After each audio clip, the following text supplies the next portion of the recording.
parler un peu de ce contexte français-européen pour la section des missions spatiales et scientifiques.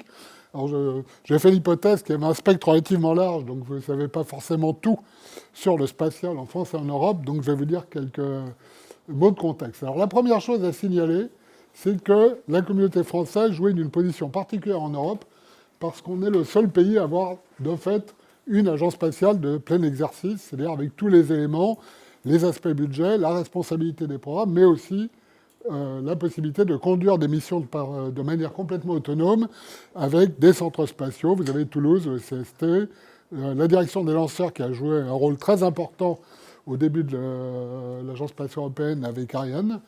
Et juste pour vous donner l'ordre de grandeur des budgets, en 2018, le CNES, c'est 2,4 milliards d'euros. L'ESA, c'est 5,8 milliards d'euros. Donc le CNES, c'est 40% de l'ESA. C'est vraiment un poids très important par rapport à l'équilibre général du spatial en Europe. Alors sur ces 2,4 milliards, vous en avez 850 millions d'euros qui vont vers l'Agence spatiale européenne, mais avec une partie importante de ce qu'on appelle des programmes optionnels. Par exemple, tout ce qui est lanceur, c'est optionnel. Donc c'est le CNES qui décide où est-ce qu'il met ses billes. Alors, bien entendu, il y a aussi la spécificité du centre spatial de Kourou, où sont lancés tous les grands projets européens. Alors, il y en a eu qui ont été lancés à Baïkonour, mais maintenant, même Soyouz, mission fusée russe, peut être lancé aussi de Kourou depuis 2008, et on ne s'en prive pas. Des grandes missions comme Gaïa ont été lancées par Soyouz à Kourou. Alors, juste un petit point intéressant, le CNES a été créé en 1961, c'est 14 ans avant l'Agence spatiale européenne. Donc il y a vraiment un rôle important dans toute la jeunesse du programme spatial européen. Alors comment ça se passe en France? Alors il faut savoir que le décret de 61 donne au CNES la responsabilité de tout ce qui se passe concernant le spatial en France. C'est-à-dire, vous pouvez éventuellement avoir des financements qui viennent d'ailleurs, mais in fine, pour avoir un programme spatial en France, il faut que le CNES ait donné son imprimatur. Alors, il y a 3 niveaux d'intervention pour le programme scientifique. Vous avez le programme national. Alors, en sciences de l'univers, les 3 dernières missions sont CORO, qui est en 2005. C'est de l'astérosismologie et des exoplanètes, j'en parlerai. Vous avez Microscope, qui est de la physique fondamentale en 2016. Taranis, qui est un truc à l'interface entre la haute atmosphère et l'environnement proche de la Terre, qui devrait être lancé qui a été lancé en 2018. Je n'ai pas trop suivi, mais je crois que c'est le cas. Et il y a eu aussi des trucs extrêmement ambitieux. Par exemple, entre 1998 et 2003, le CNES a même envisagé de participer à 50% à un programme de retour d'échantillons de Mars. C'était le rêve grandiose de Claude-Jean Allègre et qui a fini par être annulé parce que ça s'est un peu écroulé sous son propre poids. Deuxième élément d'intervention, qui est en fait aujourd'hui majoritaire, ce sont les expériences embarquées sur les missions de l'Agence spatiale européenne en exploration de l'univers, et ça concerne tous les domaines. L'Agence spatiale européenne ne paye que la mission. Les charges utiles sont à la charge des pays membres, après un processus de sélection un peu bizarre, parce qu'il faut que les expériences soient choisies par le projet, donc au niveau de l'ESA, mais il faut aussi que l'agence nationale concernée décide de la financer. Donc vous avez un petit jeu de navette où l'ESA et les agences se renvoient la balle pour être sûr qu'à l'arrivée, il y a bien les 10 manips qu'il faut et qu'elles sont toutes financées. Et parfois, c'est réajusté, il y a des manips qui se baladent à gauche et à droite. C'est ce qui est arrivé d'ailleurs à Magis. Alors il faut voir que, bon, ça n'a pas l'air énorme, vu comme ça, le programme national, j'y reviens un tout petit peu, avec 3 missions, mais par exemple, l'Allemagne n'a rien lancé de manière autonome depuis la mission Rosat en 90. Donc aujourd'hui, pratiquement la France, l'Italie a essayé un peu, mais il y a très peu de programmes nationaux autonomes en Europe, à part le programme que fait le CNES. Donc, au niveau de l'ESA, vous avez les missions, vous avez parfois aussi des contributions, comme l'interrogation Philae sur Rosetta, qui est une contribution système, qui était considérée comme une charge utile et qui était sous co-responsabilité entre la France et l'Allemagne. Jean-Pierre pourrait vous en dire beaucoup plus, puisqu'il était co-responsable scientifique de Philae. Alors, au niveau des budgets, il y a des limitations et, grosso modo, la part de la France dans les charges utiles a décru doucement. C'était de l'ordre de 25% dans les années 90. Aujourd'hui, on est plutôt vers 17-18%. Pour une part de PNB qui est à 15%, on est encore un peu au-dessus de la moyenne européenne, mais beaucoup moins que dans les années 80-90. Le troisième volet, c'est les expériences embarquées sur les programmes bilatéraux. Alors jusqu'en 1996, c'est clair, le vecteur privilégié, c'était la collaboration avec l'URSS d'abord, puis la Russie. Pratiquement tous les grands programmes bilatéraux étaient avec la Russie. Et c'était un vecteur extrêmement important, puisque, pour des raisons politiques, l'URSS avait tout intérêt à accueillir des manifs françaises. C'était l'époque où l'Allemagne, par exemple, ne voulait pas en entendre parler à cause de la crise des missiles SS-20. Enfin, il y avait des aspects politiques derrière. Et pour la France, c'était un bon rapport qualité-prix parce qu'on ne payait que la manip. Les Soviétiques payaient la mission. Bon, il fallait leur donner des petits coups de main en fric de ci, de là pour les aider. Mais c'était très efficace et ça allait très vite. Bon, il y avait des aléas. Vous aviez des épisodes où votre expérience se prenait un coup d'échelle comme dans les films parce que l'ouvrier se retournait un peu brutalement. J'ai même vu une salle blanche avec une petite souris qui passait sous la jupe, ça surprenait un peu. Mais bon, ça donnait des possibilités de partir pour des missions qui étaient vraiment très rapides. Typiquement, en 85, vous lanciez Vega et vous décidiez l'ouverture de la mission de 88 qui partait vers Mars. Donc tout ça allait très très vite. Et pour les équipes scientifiques, c'était évidemment à la fois stressant, parce qu'il fallait tout faire très vite, mais aussi vous aviez un retour en quelques années, ce qui n'est plus tout à fait le cas. Alors maintenant, depuis grosso modo la chute de l'URSS et l'échec de Mars 96, dont je reparlerai, l'essentiel des collaborations bilatérales sont beaucoup avec la NASA, le véhicule martien MSL en 2011, avec une manip à co-responsabilité française. Vous connaissez peut-être la mission InSight de sismologie martienne, qui d'ailleurs a été retardée, ça a été compliqué, mais là il y a une grosse manip française dessus. Mars 2020, qui va être lancé bientôt, et là aussi contribution française. Une collaboration importante avec le Japon. Hayabusa 2, vous avez M. Bebring qui peut voir, et MMX. Donc ça, c'est quelque chose qui est très intéressant. Et il y a potentiellement, il y a déjà un premier programme avec la Chine qui est de l'Astro, qui est SVOM, et un potentiel de partenariat avec la Chine qui est très intéressant, parce que comme vous savez, la Chine se positionne maintenant de manière très active dans le domaine de l'exploration spatiale. Alors comment marche ce système? Alors les expériences spatiales scientifiques, c'est financé bizarrement, peu de gens le comprennent bien, à 50-50. Un peu moins maintenant, mais c'est à peu près ça. Vous avez à peu près à égalité dans ce qu'on appelle le coût consolidé, les coûts externes qui sont fournis par le CNES sous forme de contrat, c'est ça qui vous permet de passer commande aux industriels, mais aussi, dans le coût consolidé, vous avez tous les personnels permanents des opérateurs de recherche, le CNRS et l'université, qui représentent à peu près autant sur la durée d'un projet qui peut attendre 10 ou 20 ans que les contributions du CNES. Donc typiquement, alors ça, j'ai pris un exemple de contrat, vous avez des trucs très élevés, par exemple le contrat Air Liquide pour la cryoplanque, c'était un contrat industriel à 20 €. Les détecteurs Magis, c'est plutôt de l'ordre de 10 €. Mais bon, ça c'est clair que le petit labo spatial ne pourrait pas. Alors vous en avez grosso modo 5 majeurs en France. Alors s'il y en a qui boudent parce qu'ils ne sont pas dedans, tant pis. Vous avez d'autres labos spatiaux, mais ces 5-là, l'IAS où nous sommes, le LESIA et l'Atmos, 2 autres labos de la région parisienne, l'IRAP à Toulouse et le LAM à Marseille, sont ceux qui ont les contributions les plus importantes. Et tout ça, jusqu'à une date récente, marchait plutôt bien et continue à bien marcher, mais vous allez voir que ça commence à se dégrader. Alors, comment ça marche? D'abord, au niveau français. Alors, comme je l'ai dit, on a eu et on a encore cet atout d'avoir une agence spatiale qui structure la communauté, qui la soutient par des financements, y compris par l'exploitation des missions qui permet d'avoir des financements sur vraiment des dizaines d'années parfois. Mars Express a été lancé en 2004 et on a encore un soutien pour faire tourner la manip en 2019. Vous avez donc ces séminaires de prospective qui s'organisaient tous les 4 à 5 ans. Alors là, je les ai cités dans l'ordre, Aix-en-Provence 78, Les Arcs en 80, Deauville, Cap d'Agde, Saint-Malo, Arcachon, Paris, Biarritz, La Rochelle. À part Paris et Les Arcs, vous remarquez, enfin depuis une date très... grosso modo, maintenant la tendance c'est de les mettre sur les côtes, d'ailleurs le prochain est au Havre, en 2019. J'ai fait ces 9-là, je ne serai pas à celui-là, parce qu'à un moment, la prospective à 30 ans, c'est un peu place aux jeunes. Et donc c'est là... 2019, oui, il y a un petit 1. Oui, c'est Guillaume le Conquérant déjà envisageait les prochaines missions. Avant d'aller à Hastings, il se disait, bon, alors c'est Mars ou c'est Vénus? Donc, la procédure, comment ça marche? Un an avant, il y a un appel à idées qui est lancé dans toute la communauté et dans toutes les thématiques.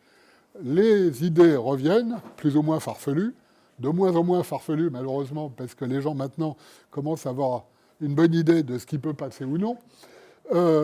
Là-dessus, les groupes thématiques se réunissent et regardent tout ça. Pour les sciences de l'univers, vous en avez 5.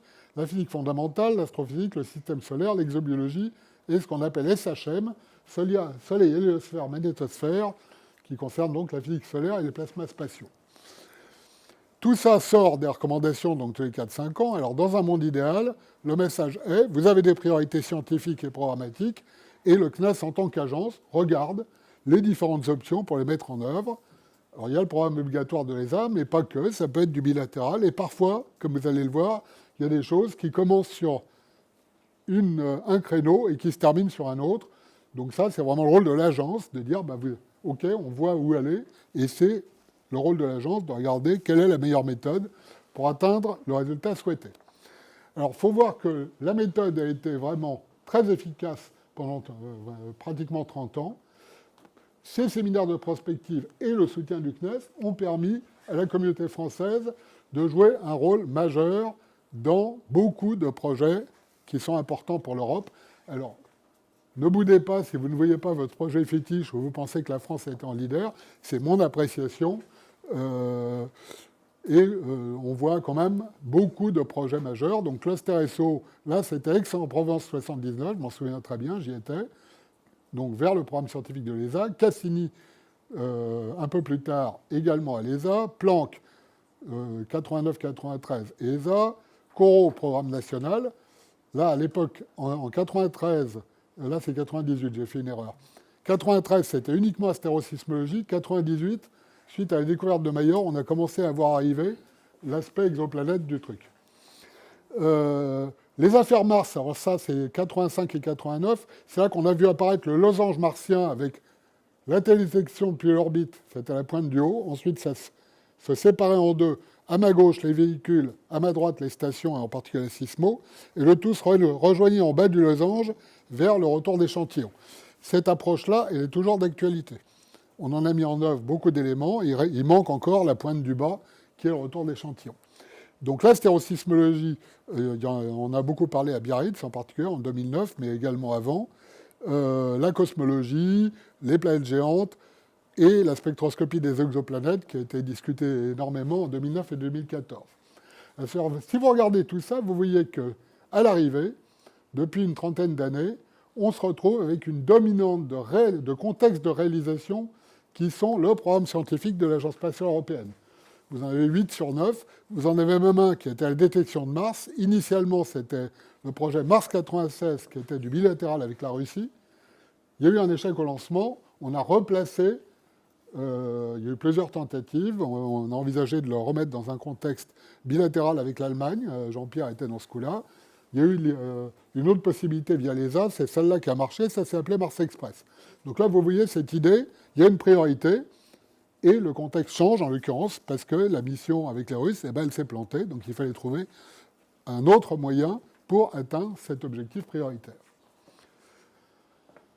Néanmoins, clairement, c'est le programme scientifique de l'ESA qui est en première ligne dans cette affaire. Alors, qu'est-ce qui se passe côté, donc, Agence spatiale européenne ? Alors, il faut voir que, en tout cas dans les années 80, l'Agence spatiale européenne était une agence jeune. Elle a succédé en 1975 à une combinaison ELDO, qui était les lanceurs, et ESRO, qui était la science. Il y avait 11 pays membres en 1975, il y en a 22 aujourd'hui, dont la Suisse et la Norvège, qui ne sont pas dans l'Union européenne. Ils seront bientôt peut-être 3 à ne pas être dans l'Union européenne avec le Royaume-Uni. Le suspense est à son comble.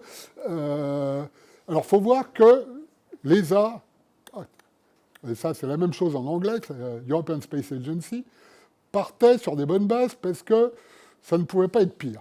L'ELDO, fiasco total, 7 échecs sur 7 lancements. Tout le monde ne peut pas en dire autant. 7 sur 7.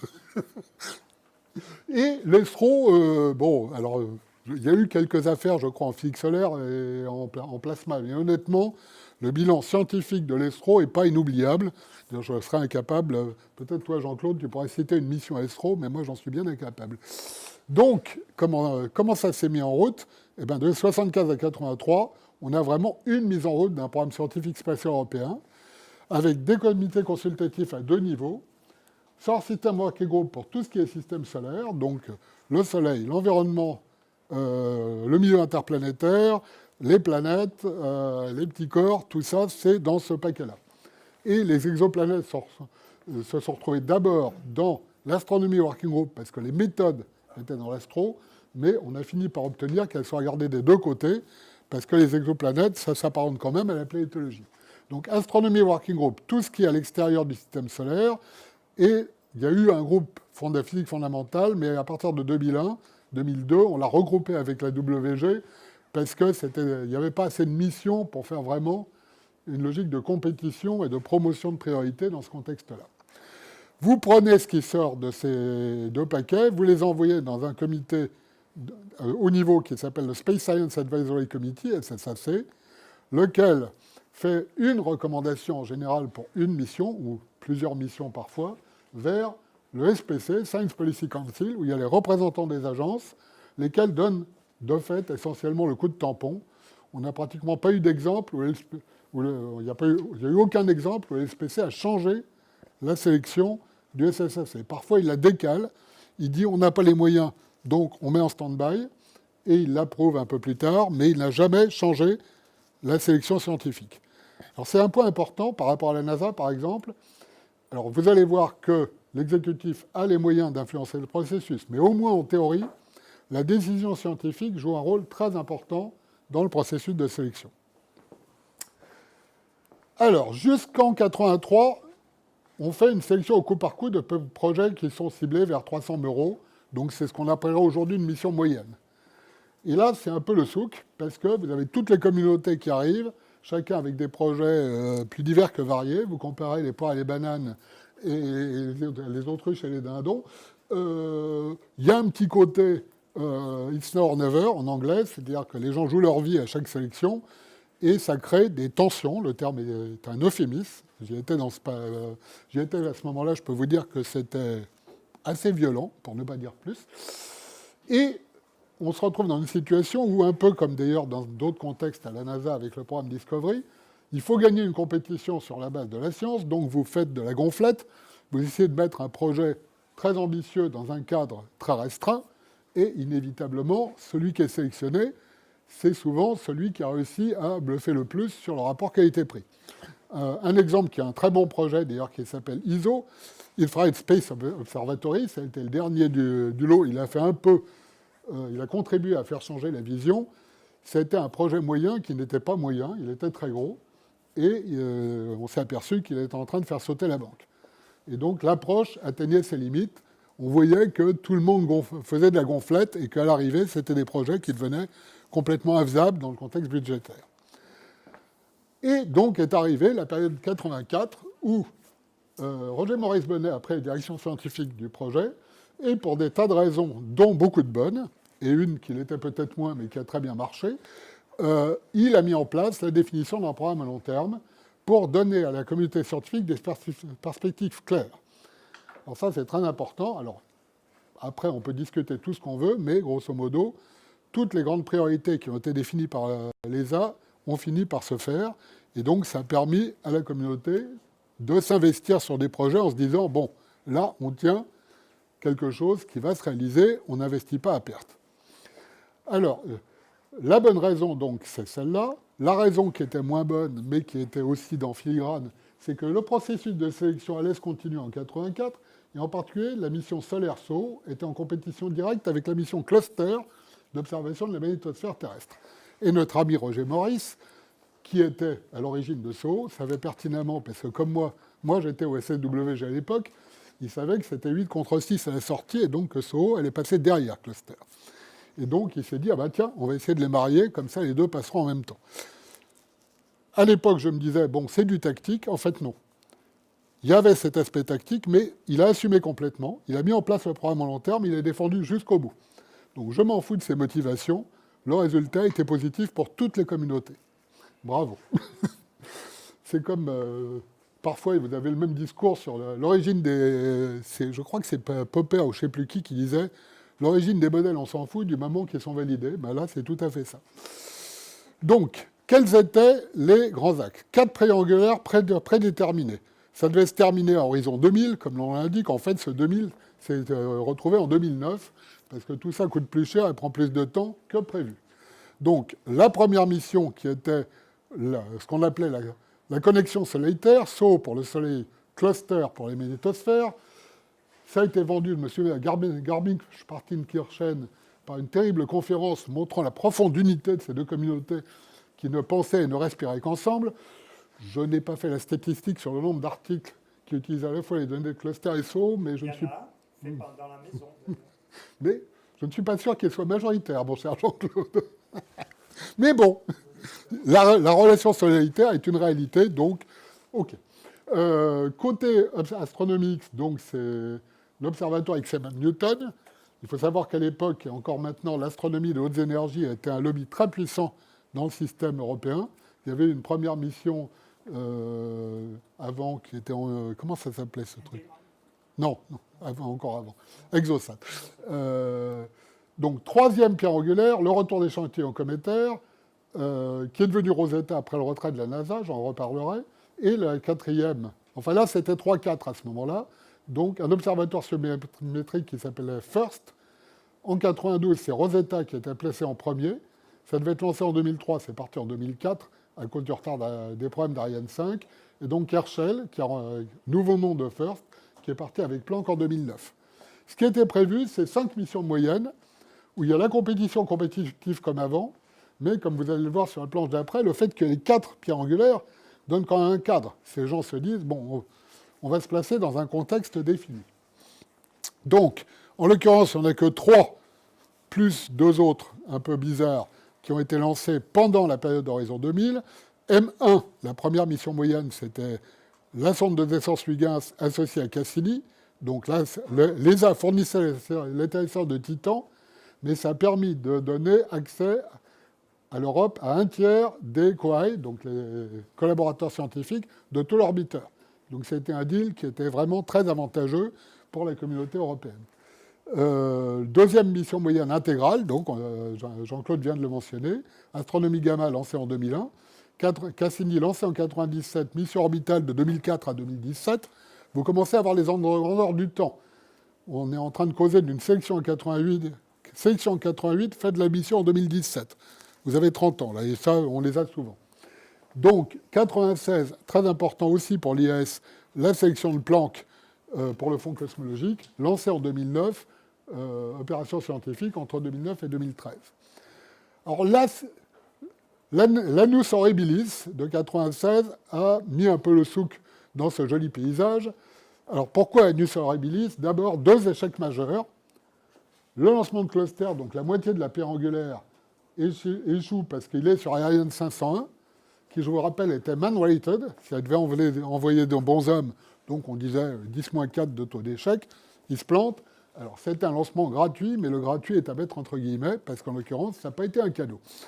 Et un peu plus tard, ça c'était en juin, et en novembre, c'est-à-dire 5 mois plus tard, la mission russe et soviétique Smart 96 se plante, avec dessus de l'ordre d'une bonne centaine ou 120 € d'investissement des pays membres de l'Union européenne, de l'Agence spatiale européenne, la France, l'Allemagne et l'Italie, qui voient pratiquement 70% de leur investissement en planéto qui part dans le Pacifique. Pour rajouter une pincée de sel sur les plaies, 96, c'est aussi la conférence de Toulouse, où, à cause de considérations complexes liées à la demande de l'Allemagne de cofinancer la Station spatiale internationale, le budget scientifique obligatoire que Bonnet avait réussi à faire augmenter d'un facteur 2 entre 83 et 96 se retrouve en décroissance. Donc 96, c'est vraiment pas la bonne année. Alors qu'est-ce que ça implique? Par exemple, ça veut dire que l'Agence spatiale européenne, ayant planté Cluster, se sent obligée de le faire repartir après quelques soubresauts. À un moment, il était question de faire partir un seul satellite, le satellite de rechange pour tout potage. Des mauvaises langues, dont moi, ont fait remarquer que faire un produit vectoriel avec un point, c'est un problème un peu compliqué. Il vaut mieux avoir un trièdre. Donc finalement, on a relancé Cluster. Mars Express en 2003, donc, c'est le revol des instruments plus que de Mars 96, plus 2 instruments nouveaux, un radar en particulier, américain. Et lancée en 2003, c'est la seule mission qui n'a pas été sélectionnée de manière standard avec appel à proposition. C'est le seul dans tout le programme européen qui ne soit pas passé par un processus de sélection. Et ensuite, pour des raisons un peu complexes, je ne vais pas m'étendre dessus, il y a eu un revol du bus Mars Express.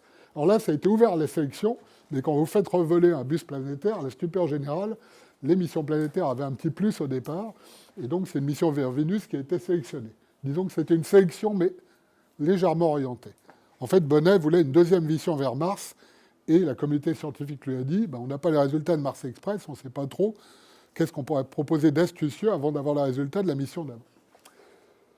Et ça a été fait, soi-disant, avec les reliquats de Rosetta, puisque Rosetta avait coûté 100 € de moins que prévu, sauf qu'entre-temps, le lancement avait été retardé d'1 an suite à Ariane, et ça coûtait 60 €. Donc l'équation était assez complexe du point de vue budgétaire. Alors voilà à quoi ça ressemble, Horizon 2000. Ça a bercé toute mon enfance, à peu près. En tout cas, pendant 20 ans, on a vécu avec les carrés roses qui étaient les pierres angulaires et les carrés bleus qui étaient les missions M. Alors, pourquoi ça joue sur les sections? Parce qu'une fois que vous avez défini ces 4 grands axes, évidemment, les sections M, elles ont tendance à aller dans les trous. C'est un peu idiot de remettre une mission M en astronomie X quand vous avez une pierre angulaire en astronomie X. Donc évidemment, ça conditionne un peu le paysage. Mais au moins, chacune des 4 grandes communautés, le PNST à ma gauche, le PNP à ma droite, l'astronomie des milieux froids à ma droite et l'astronomie des hautes énergies à ma gauche, ils ont une mission majeure sur laquelle s'appuyer pour préparer l'avenir, recruter des doctorants, faire des développements techniques. Donc le schéma était quand même bien supérieur. Il y avait aussi les 3 rêves verts, le véhicule martien, vous voyez que ça ne date pas de la semaine dernière, la sonde solaire, elle aussi, ça peut vous rappeler quelque chose, et l'interférométrie. Alors là, c'est toujours pas encore dans le paysage. La mission interférométrique a eu de nombreux avatars, il y a eu Darwin, enfin, mais pour le moment, on n'y est pas encore. Les 7 satellites en train de se regarder, il n'y a pas de contexte très précis.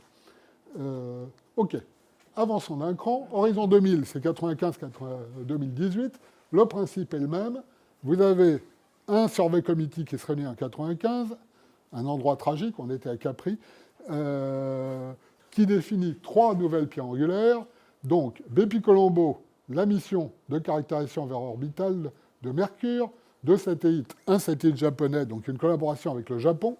Très bonne idée de commencer à mettre le pied dans la collaboration avec les agences asiatiques, parce qu'un certain nombre de gens, j'en faisais partie, mais j'étais loin d'être le seul, se disaient, à l'horizon dont on parle, le Japon, la Chine et même l'Inde, c'est des partenaires qu'on pourrait peut-être commencer à regarder avec intérêt.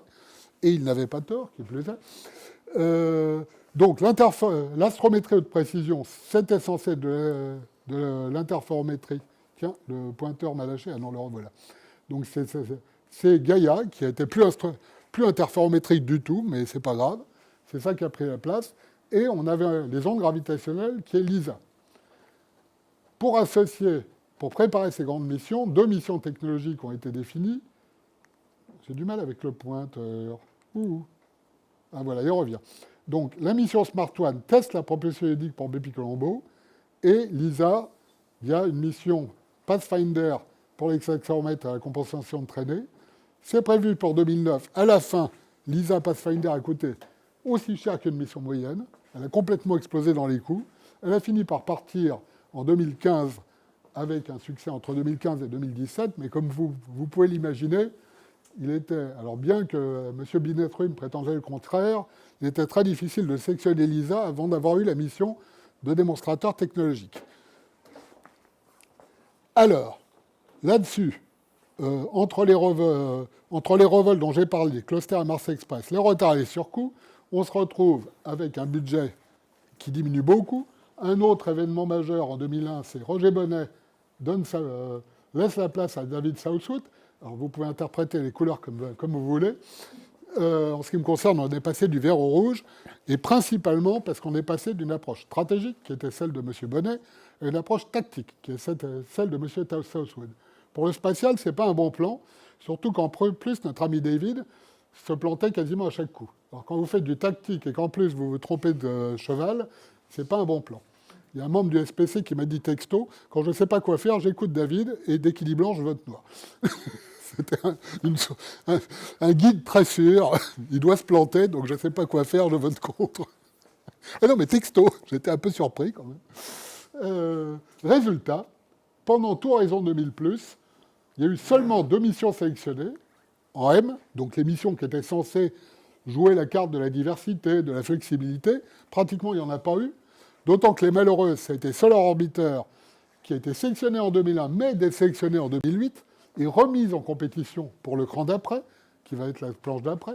Et l'autre, c'était la contribution européenne au grand télescope spatial américain JWST, qui devait prendre la suite de Hubble en 2009, et qui n'est pas toujours pas lancé, et dont le coût est passé de 1,2 milliard à 20 milliards dans l'affaire. Donc, ça n'a pas été un long fleuve tranquille. Donc, résultat, pour les missions M qui étaient censées assurer de la souplesse au programme, il n'y en a eu aucune lancée entre 2005 et 2018. Zéro. Alors, comme vous allez voir, l'ESA essaie de se rattraper dans la matière, mais ce n'est pas forcément un triomphe. En parallèle, arrivée du Joker, le programme d'exploration. Alors ça, l'idée derrière, c'est quoi? C'est que le spatial, il y a un intérêt scientifique, mais il y a aussi un intérêt de développement technologique et industriel. Donc, on met en place un programme dont l'objectif principal est censé être le développement technologique et le soutien à l'industrie aérospatiale européenne, en injectant du fric sans se faire taper sur les doigts par l'Union européenne et le commissaire à la concurrence. Les contributions sont à l'initiative des pays membres. L'Italie, c'est 45%, c'est énorme. Donc, Thales Alenia Space Italia se retrouve avec une part importante des contrats, puisque c'est l'Italie qui paye.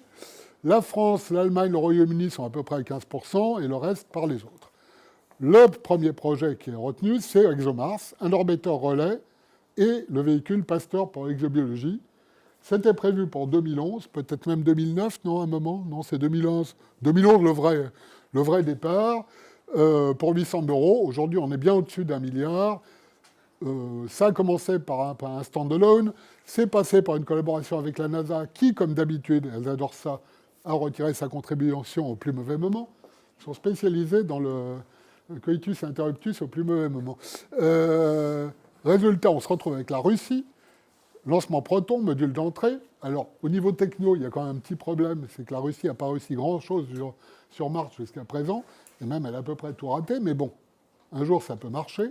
L'orbiteur a effectivement été lancé en 2016, le véhicule devrait être lancé en 2020, mais ce sera peut-être 2022, et ce n'est pas encore complètement terminé.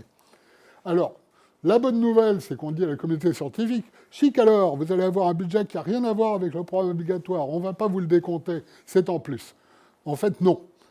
D'abord, parce que la gestion du programme est une horreur, puisque les enjeux industriels priment. Pour caricaturer, on pourrait même dire, ce qui compte pour les agences, c'est de mettre du fric dans l'industrie. Qu'à l'arrivée, il y a une mission qui marche, c'est un peu du deuxième ordre. Alors, nous, on aimerait bien quand même que ça aboutisse à quelque chose, et je pense aux contribuables aussi. Mais la vocation, j'injecte 150 millions d'euros par an dans l'industrie, ça plaît beaucoup au ministre. Les pays contributeurs s'empaillent sur les objectifs. L'Allemagne nous balance régulièrement la Lune, et il dit « Oh, Mars, vous commencez à nous embêter avec ce truc ». Surtout quand Donald Trump s'en mêle. Alors là, l'Allemagne, il y a toujours une vieille fibre pour écouter un peu ce qui se passe côté américain, moins que dans les années 80, mais quand même. Les surcoûts conduisent à tendre la CBI vers le programme obligatoire. Je crois qu'on a déjà mis 100 € du programme obligatoire vers ExoMars, et c'est peut-être pas terminé. Donc, ce n'est pas un long fleuve tranquille. Et surtout, le dernier point est quand même important. Pour tout ce qui concerne le processus de sélection des missions dans le programme obligatoire, tout ce qui concerne la Mars et la Lune est immédiatement poussé en disant « Ah non, ça c'est de l'exploration, ne venez pas nous voir, vous avez votre 1,5 milliard pour vous amuser dans votre coin, vous n'allez pas venir piller les troncs. » Je schématise, mais le discours est à peine... et qui plus est, non seulement il ressemble à ça, mais en plus il n'est pas complètement faux. Donc c'est compliqué à contrer. La dernière partie qui nous concerne pour le présent et l'avenir, c'est Cosmic Vision. Donc toujours le même schéma. D'abord une étude des candidats pierre angulaire pour fixer le cadre général. Un certain nombre de candidats. Pour la Planéto, vous avez deux demi-finalistes. Une mission vers Saturne, une mission vers Jupiter. Tandem vers Saturne, EJSM vers Jupiter. Le retour de l'ISA recalé d'Horizon 2000. un grand observatoire X orienté spectroscopie. Et à ce moment-là, en 2009, tous les candidats sont en collaboration NASA et IXO a aussi le Japon. Vous avez 3 agences qui doivent décider en même temps.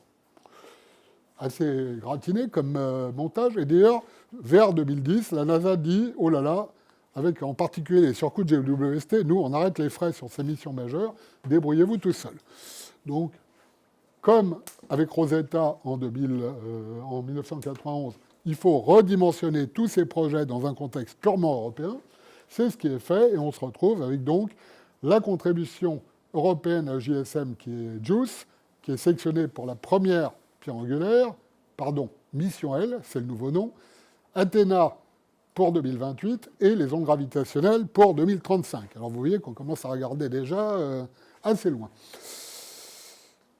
La période d'avant, 0 mission M, et là, c'est l'inverse. L'ESA essaie de les enquiller le plus vite possible pour montrer au ministre qu'il se passe des jolies choses. Donc en 2011, 2 missions moyennes décidées.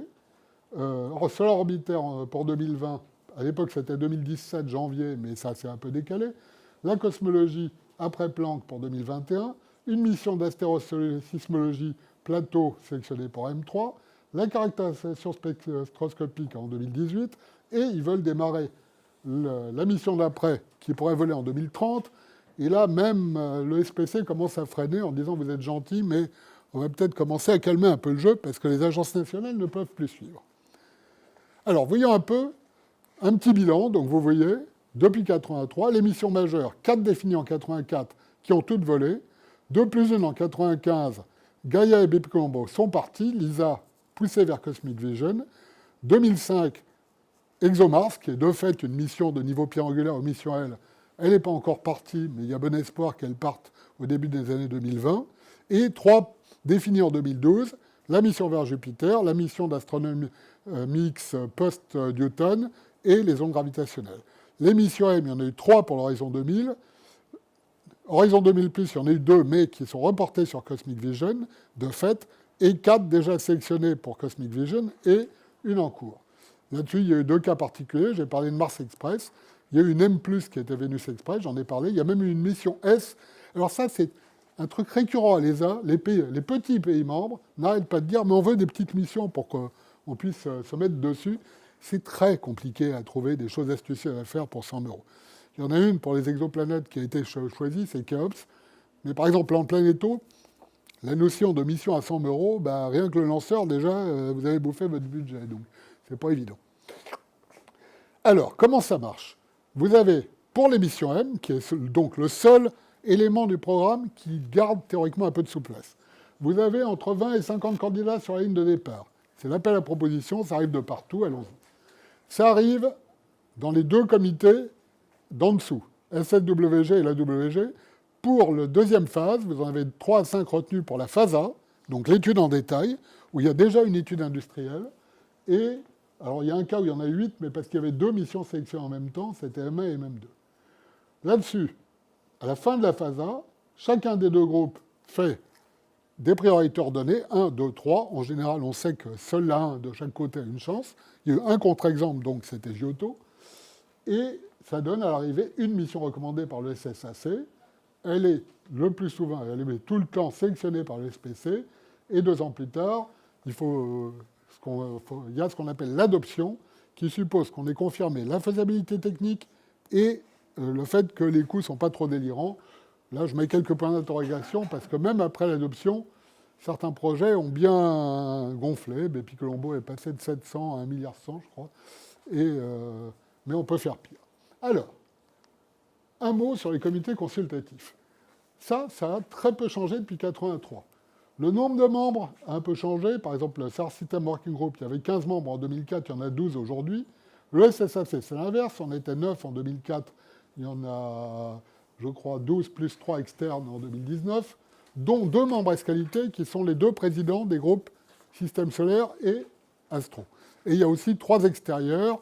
Le SPC, son président est un observateur, European Science Foundation et le chairman du programme d'observation de la Terre pour voir un petit peu comment ça se cache avec la science d'observation de la Terre.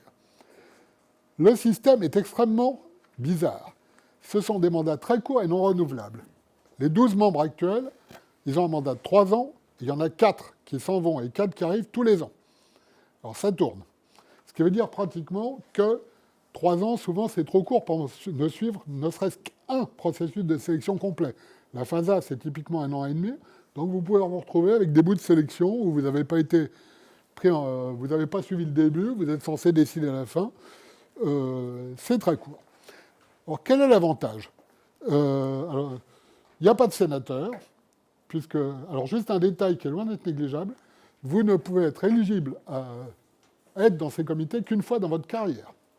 On ne peut jamais revenir, sauf dans un cas particulier que je vais aboutir à la fin. Résultat, ça donne des opportunités pour les relativement jeunes, puisqu'on épuise un peu le stock. À force d'en prendre tous les ans, parfois on tire un peu la langue.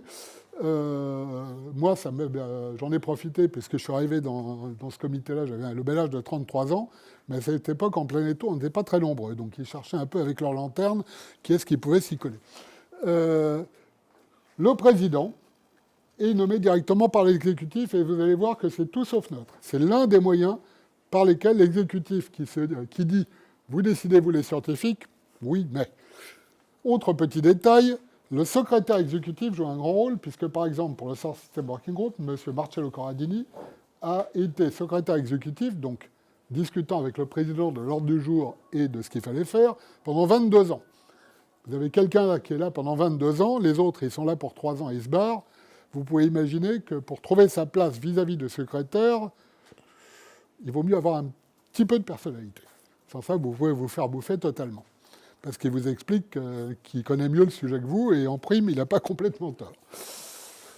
Alors, l'exception qui permet à l'exécutif de contrebalancer un poste à faire, c'est qu'un membre peut revenir plus tard, mais comme président. C'est le seul cas où il y a l'exception à la règle. Et par exemple, dans mon cas, j'ai été membre entre 84 et 87. Ensuite, j'ai été membre at large du SSAC, donc les membres qui ne sont pas liés à des comités pendant 3 ans.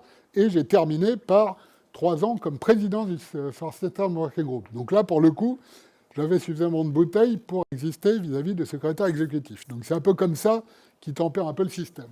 Mais quand même, vous pouvez voir que le potentiel de manipulation par ce genre de méthode, alors c'est bien parce qu'il n'y a pas de sénateur.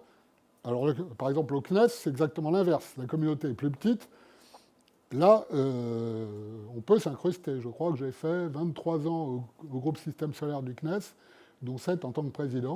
Donc là, on pourrait trouver peut-être un moyen terme entre les deux. Et surtout qu'après les 23, j'en ai refait 4 au SPC. Mais bon. Néanmoins, une rotation trop rapide, ça renforce la possibilité que les gens se fassent un peu manipuler, parce qu'ils débarquent. Donc, alors, le fonctionnement des comités consultatifs. Alors, les présidents successifs, donc, c'est quelque part un message à peine subliminal sur ce que veut l'exécutif. En 83, c'est l'année où j'arrive début 84, le président, c'est Alain Gabriel, qui en 89 va prendre d'ailleurs la direction de l'IS, où on se trouve aujourd'hui. Et comme par hasard, c'est le moment où il faut sélectionner SO et Cluster, qui sont des missions qui ne sont pas à des années-lumière de ces thématiques. Alors là, un petit aparté sur, à l'époque, je crois que c'est un peu plus calme maintenant, mais pour les jeunes, à l'époque, le SAR System Working Group était très très très formateur. En ce qui me concerne, en tout cas, on est en février 84, c'est ma première réunion du SAR System Working Group. C'était à Rome, je m'en souviens comme si c'était hier. Vous arrivez, vous allez au cocktail, le président du SSAC, qui est M. Blicker, vous prend par l'épaule avec un bon sourire et vous dit, vous savez, vu la puissance des lobbies plasma et haute astronomie et haute énergie, il n'y a pas la place pour la planéto et l'ESA. Bon, c'est bon pour le moral. Il se plantait complètement, il y avait des Giotto, mais pour d'autres raisons. Là-dessus, on arrive dans la présentation des missions, vous entendez un physicien solaire, M. Delage de Nice, qui vous dit qu'il faut absolument faire ce haut, parce qu'on vient de trouver l'étoile qui s'appelle Geminga, qui fait vibrer le Soleil, à une période de 10 minutes. C'était le principal argument de vente de SOHO devant le comité. Je l'écoute en me disant, je ne savais pas que SOHO détectait les ondes gravitationnelles, j'étais un peu surpris. Et d'ailleurs, il s'est avéré par la suite que c'était légèrement pipeau. Tu te souviens? Et le timing, là aussi, c'était comme la découverte d'octobre à la NASA. C'était 15 jours avant la sélection. Surtout que SOHO n'avait pas besoin de ça, quoi. Bon, donc je regarde tout ça en me disant, bah putain, il pousse le bouchon assez loin. Dans la même journée, donc, on présente un projet de rendez-vous multiple d'astéroïdes qui s'appelle Agora à propulsion ionique. Je suis l'un des proposants. Donc on fait notre talk, tout va bien. La compétition, il y avait 2 passages en phase A et les 2 concurrents, c'était SO et Cluster, qui avaient déjà pas mal de bouteilles dans le système, donc on ne partait pas favori, j'en étais parfaitement conscient. Et tout va bien jusqu'à la discussion où il y a un transparent. À l'époque, c'était des transparents. Les jeunes ne s'en souviennent pas, mais il y avait des feuilles de plastique avec des trucs écrits dessus qu'on mettait sur un machin, ça se projetait, on voyait. Donc il y avait un transparent au milieu, là, qui se projetait sur le même écran. Et vous voyez les 3 projets, parmi lesquels il fallait en choisir 2. En fait, ce que je ne savais pas à ce moment-là, c'est qu'il n'y avait pas un transparent, il y en avait 2, comme vous allez le voir. Et donc, on discute. Ils sont montrés par ordre alphabétique. Le projet où je suis impliqué commence par A, donc on se retrouve en premier. Le vote est tout à fait un peu comme prévu. Je crois que c'était 10 pour Cluster, 8 pour SO et 6 pour Agora. Comme Agora venait d'arriver dans le paysage, je me disais, bon, bah ça, c'est pas si mal, c'est normal.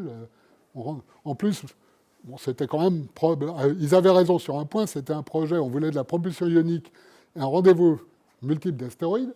C'était loin d'être con, puisque ça a été repris à l'identique par la NASA 20 ans plus tard, ça s'est appelé Dawn. Et j'ai continué à pousser la propulsion ionique à l'ESA, c'est devenu Bepi Colombo, donc les bonnes idées ne meurent jamais, mais il était certain qu'à l'époque, c'est Cluster et SO qui devaient passer. Ce qui m'a un peu chagriné, c'est que je vois M. Alain Gabriel qui se lève, qui détache le transparent qui était sur le sommet d'une pile de 2. En dessous, vous avez un transparent, il y a uniquement SO et Cluster, et il vous dit on va maintenant passer à la mise en place des phases A. Bon, là j'ai une petite bouffée de chaleur. Ça réveille, croyez-moi, ça réveille. Donc je continue sur les présidents. Donc M. Gabriel nous vend au Cluster, avec l'accord du comité. Derrière, vous avez Siegfried Bauer, qui s'occupe des atmosphères planétaires. Le hasard fait bien les choses, il est président pour la sélection de Cassini, qui s'intéresse à Titan et Saturne, qui sont des atmosphères planétaires. Après, vous avez alors là, l'exécutif veut sa mission martienne. Il n'y va pas avec l'eau de la cuillère, puisqu'il en met 4 de suite des présidents pour avoir sa mission martienne. D'abord M. Wenke, Allemagne, puis M. Masson, pas loin d'ici, français, puis je prends la suite juste derrière. Et alors, eux, ils vendent un projet de réseau qui s'appelle MarsNet et InterMarsNet. Moi, je me retrouve dans la période Mars Express, qui est assez chaude, parce qu'il n'est pas vraiment dans un processus de sélection. Ensuite, il y a Nick Thomas, qui est allemand, mais aussi surface planétaire, qui fait de l'exploration, enfin, qui s'occupe de l'interface avec l'exploration. Après, donc là, on avait Peter Cargill, qui est un peu en phase avec Solar Orbiter. Juste derrière Athena Koustenis, atmosphère planétaire, planète géante. Ça tombe bien, on est en train de discuter de la sélection de JUICE. Puis, M. Zarnecki, les météorites, on cause d'un retour d'échantillons d'astéroïdes. Et ça se termine par, en ce moment, Olivier Grasset, qui est interdisciplinary scientist sur JUICE. Donc vous pouvez voir que le hasard fait quand même assez bien les choses. Ça ne marche pas à tous les coups, mais le choix des présidents n'est pas complètement aléatoire de la part de l'exécutif. Ça leur permet ensuite de dire « Ah, mais la communauté scientifique décide en toute impartialité. Le président ne peut pas tout faire, mais ce n'est pas uniquement l'un des 15, croyez-moi, parce qu'il contrôle l'ordre du jour, l'ordre des votes, et ça. Alors, là-dessus, comment se passe la nomination des nouveaux membres? Alors là, c'est vraiment le casse-tête. Il y en a 4 qui se barrent, 4 qui arrivent. Et il y a des équilibres à respecter qui sont à la fois nationaux et thématiques. Typiquement, vous avez 2 Français, 2 Italiens, 2 Allemands, 2 Anglais et 4 des autres. Il faut avoir 6 planétos, 6 PNST, dont 3 plasmas et 3 soleils. À peu de choses près. Parfois, vous avez plus ou moins 1. Donc vous en avez 15 qui se barrent. Il faut remplacer les nationalités et les thématiques. Donc vous mettez 15 propositions pour 4 places. Et là, en fait, ça procède par élimination. Vous avez un superbe jet de tomates. Ah non, pas lui ou elle. Elle est trop impliquée dans son projet fétiche. Elle va emmerder tout le monde en vendant sa salade et pas en regardant plus large. Que ce soit vrai ou que ce soit faux. Bon, à l'arrivée, enfin, c'est un processus compliqué. À l'arrivée, c'est pas trop mal, mais... Alors la difficulté, c'est que, inévitablement, par ce genre de méthode, comme vous remplacez en même temps une thématique et une nationalité, il peut se constituer des domaines réservés. Par exemple, grosso modo, la France et l'Italie, c'est plutôt planétaux. Parfois, on arrive à caser un PNST français au SSWG, mais c'est l'exception. L'Allemagne, c'est un de chaque côté. Le Royaume-Uni, les pays nordiques, c'est exclusivement le PNST, parfois avec une petite exception. Alors, pour vous donner un exemple, vous voyez que ce n'est pas tout à fait statistique, puisque vous avez 6 et 6 pour les membres, mais 8 des 10 derniers planétaux présidents viennent de la moitié planétaux. Et sur ces 8, il y en a 4 qui sont français. Donc clairement, on voit cette notion que la planéto, la France est un peu plus présente, je dirais, que les approches.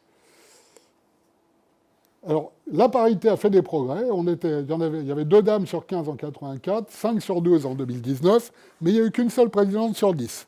De ce côté-là, il y a un petit côté plafond de verre qui traîne encore. Alors, les petites recettes. Alors d'abord, quand vous partez à 20 ou 50 pour arriver à 1, il faut savoir qu'il n'y a pas de recette miracle. Il y a beaucoup d'appelés et peu d'élus. La meilleure recette, c'est d'arriver à avoir, en particulier au SSAC, un soutien au-delà de cette thématique. C'est arrivé sur quelques exemples. Il y a eu Planck en 1996, Mars Express en 1998 et Euclide en 2011, où tout soudain, on voit apparaître un Astronomics qui défend Mars Express, ou un Planéto qui défend Planck, ou ce genre de trucs. Ça, c'est des arguments énormes. Parce que, résultat, les gens se disent « Ah ben tiens, voilà un projet qui fédère au-delà de son intérêt personnel le plus strict. » Et là, ça vous permet bien des choses.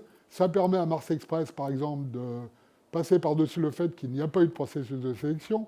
Ça permet à Euclide de justifier un budget qui est un peu au-dessus de la barre d'émission M. Dans les autres cas, quand vous n'êtes pas dans cette situation privilégiée, le premier message, c'est qu'il faut mettre la mission en ordre. Si vous arrivez dans une communauté avec 4 projets concurrents, la probabilité, c'est que ça ne marche pas. Alors, il y a eu un contre-exemple, c'est la Planéto entre 78 et 83. Là, c'était un peu le souk. Avec la prospective NES de 80, il n'y a pas eu de priorité parce que le président est arrivé en disant « J'aurais adoré vous les donner, mais je n'ai pas réussi ». Donc, la raison pour laquelle il y a eu Giotto, c'est en fait une décision politique au niveau du SSAC. L'agence ESA avait 5 ans d'âge et ils se sont dit il faut trouver un moyen de lui donner de la visibilité. Et ils ont choisi Giotto alors qu'il était classé 2e au niveau de la planète, du système solaire pour ça. Et ils ont eu raison. Mais sans cet argument-là, il n'y aurait pas eu de mission Planéto en 80. Donc là, on voit bien qu'ils avaient choisi la Lune, en l'occurrence. L'autre exemple que je donnerais, c'est 2011-2013. Il y a un candidat Planéto pour la mission L, un autre candidat Marco Polo pour la mission M. La communauté Planéto sait pertinemment qu'elle n'aura pas les deux.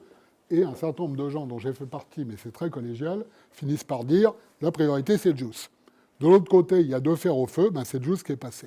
Je simplifie énormément, mais les priorités, quand vous avez des enjeux à 500 millions d'euros et 20 ans, la moindre des choses, c'est d'avoir des idées claires sur ce que vous demandez aux autres communautés de vous laisser la place pour. Et honnêtement, ce n'est pas idiot. Alors le deuxième message, c'est qu'il faut faire preuve de persistance. L'ESA aime bien les planètes réchauffées, entre autres pour des fort bonnes raisons, c'est des missions qu'elle connaît mieux au niveau technique. Et souvent, il faut remettre le métier un certain nombre de fois. Solar Orbiter a eu droit à 2 tours complets du manège. Et je vais vous donner un exemple, la mission d'astérosismologie. La route est longue, vous démarrez en 1994, ça s'appelle STARS, et à cette époque, il n'y a que de l'astérosismologie. On regarde les courbes de lumière des étoiles pour déterminer la structure stellaire, et c'est très intéressant. C'est raté, c'est Planck qui est sélectionné. En 1995, il y a un élément dans le paysage qui arrive et qui n'est pas négligeable. Mayor découvre la première exoplanète, et on se dit, il l'a trouvée par vitesse radiale, mais en regardant les courbes de linéaire, on peut aussi détecter des planètes par transit. Donc, commence à arriver l'idée qu'on peut combiner les deux. C'est ce que fait Annie Baglin pour Corot, qui au départ a été vendue pour l'astérosismologie, puisqu'elle était vendue avant 1995. Baglin est menacé par notre ami Allègre, qui veut dégommer Corot pour ses propres priorités. Annie Baglin vient voir la communauté planète, exoplanète, en disant « Je suis prêt à renforcer cette composante en mettant un instrument plus performant. » Alors, je ne suis pas sûr de tout savoir sur l'histoire, mais c'est comme ça que je l'ai perçu. Et la communauté Planéto marche dans la combine, et ça marche. Et là, il n'y a pas de lézard, c'est une mission d'astérosismologie qui se renforce avec une composante exoplanète. Et elle vole avec succès dans le programme national.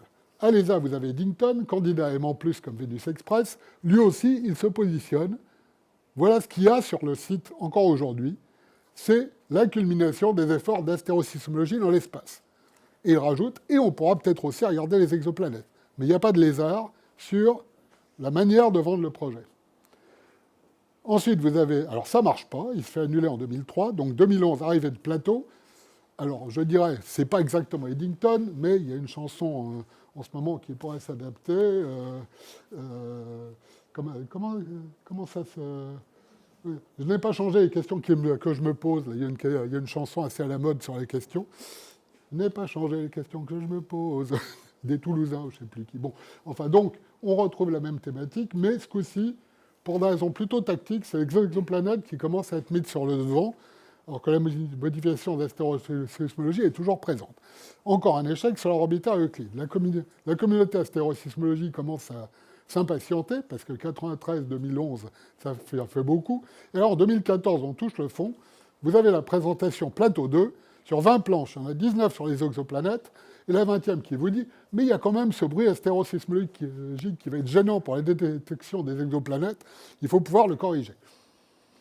Je tique en me disant « bon, moi je me souviens des épisodes précédents, et je me dis que le bruit en question, ça peut quand même intéresser quelques scientifiques ». Ça marche, tant mieux pour eux, et après tout, c'était à peu près le moment d'avoir de l'astérosismologie, mais la meilleure preuve que ce n'était pas exactement ce qu'il disait, c'est que 4 ans plus tard, la mission suivante est une mission exoplanète. Ce qui veut dire que clairement, le SSAC était bien conscient que la mission Plateau était certes exoplanète, mais peut-être aussi, et même beaucoup, astérosismologie. J'ai presque fini. Les problèmes programmatiques. On ne contrôle pas tout. Vous avez des missions qui se plantent, vous avez des partenaires qui vous lâchent, c'est extrêmement compliqué. Là, je ne vais pas rentrer dans tous ces détails parce que je commence à bouffer le temps du suivant.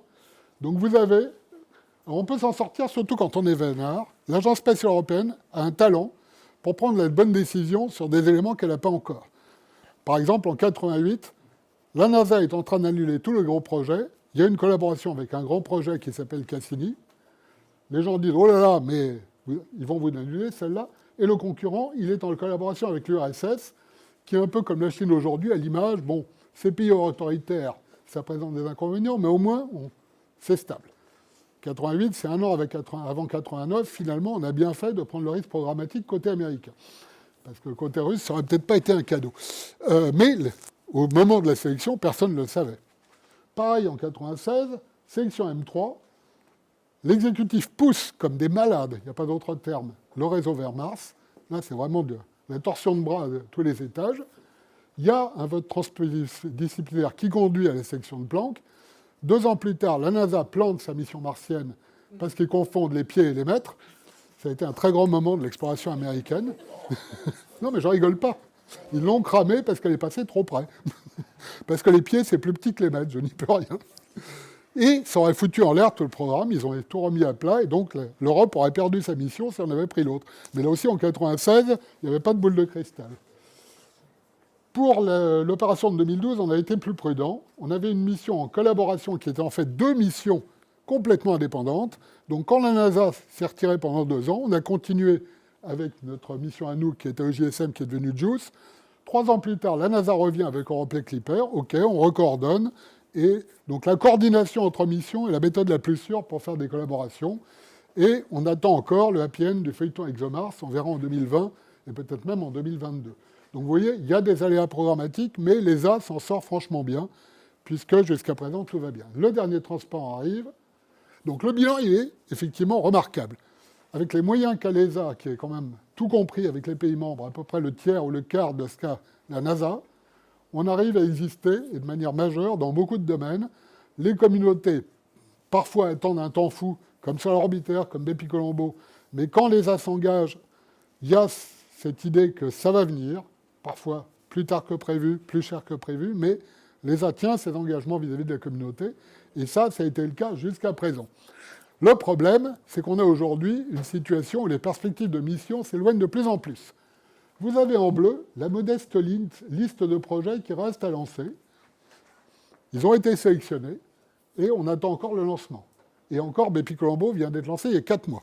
Il avait été décidé, enfin, proposé mis dans le programme comme pierre angulaire en 1993, décidé officiellement en 2001, lancé en 2008, mission scientifique en 2025-2026. Donc ça commence quand même à faire un bail pour les jeunes. Il vaut mieux avoir quelques fers au feu entre-temps. JWST, je vous en ai parlé, c'était prévu en 2009. Si tout va bien, ce sera 2021. Euclide, c'était 2019, c'est 2022. JUICE, ça reste en 2022, pourvu que ça dure. Plateau, c'est 2023. Ariel, encore des planètes, la spectroscopie des planètes extrasolaires, 2026. Et Athéna, 2028. Et l'ESA commence à lancer des grandes idées pour les sélections de 2030 et la pierre angulaire de 2035. Ce qui veut dire que vous avez la prospective au Havre cette année, mais grosso modo, l'ESA a réussi à bloquer le paysage. Grosso modo, c'est extrêmement compliqué de proposer autre chose que ce qui est déjà dans les tuyaux. Et en particulier, il y a un gros problème de gestion des opportunités bilatérales à plus court terme avec le Japon et la Chine. Le CNES a des problèmes de budget sans nombre, et ça risque de ne pas s'améliorer avec les gilets jaunes et tout le reste. Donc là, on voit que ça devient de plus en plus compliqué de donner de la souplesse au programme. Et je termine sur ces mots. Merci.